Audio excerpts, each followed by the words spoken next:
Researchers have been wondering about the original purpose of thousands of huge stone structures visible from the sky and spanning vast areas across the Arabian Peninsula, from Jordan to Saudi Arabia to Syria, Armenia, Kazakhstan, and Iraq.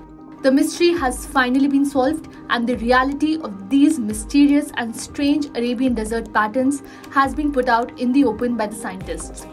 A spate of recent satellite images and drone surveys carried out in the Arabian Desert of Saudi Arabia have helped scientists prove a theory they have long pursued but have been unable to prove. Archaeologists have previously speculated that the stone structures found in the sandy regions that possibly used to be seasonal grasslands were used for hunting purposes, targeting migrating gazelle or goats. There was even a theory that the constructions could have been used to breed wild animals for domestication. The theories have now been proved. Two studies have shed light on the use of the structures, which consist of low stone walls making up a head enclosure and a number of guiding walls, sometimes several miles long. The hunting of animals, most commonly gazelle and other herbivorous ungulates, possibly ibex, wild equids and ostriches, is now accepted as the most common use of these structures, authors of the new study concluded. The purpose of the form of a kite is generally agreed. Animals were driven or guided into a restricted area by the structure's walls, the study added. Desert kites cannot be observed easily from the ground. However, the advent of commercial satellite imagery and platforms such as Google Earth have enabled recent discoveries of new distributions. While these structures are already well known to exist in East Jordan and adjoining areas in southern Syria, another study has found kites further east across northern Saudi Arabia, with some also identified in southern Iraq for the first time.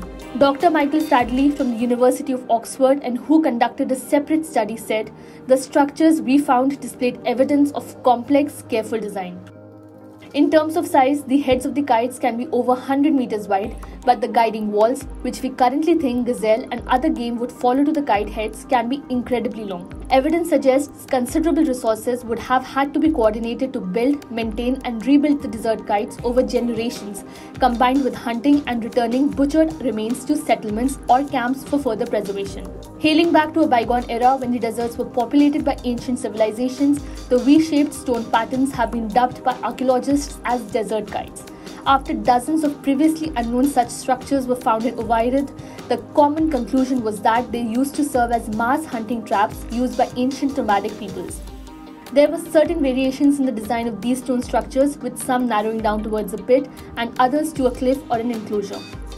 The research made use of a combination of data gathered through satellite remote sensing and aerial survey as part of the Aerial Archaeology in the Kingdom of Saudi Arabia Al-Ula project, ARC-SAU. The satellite imagery of Al-Ula County was made freely available.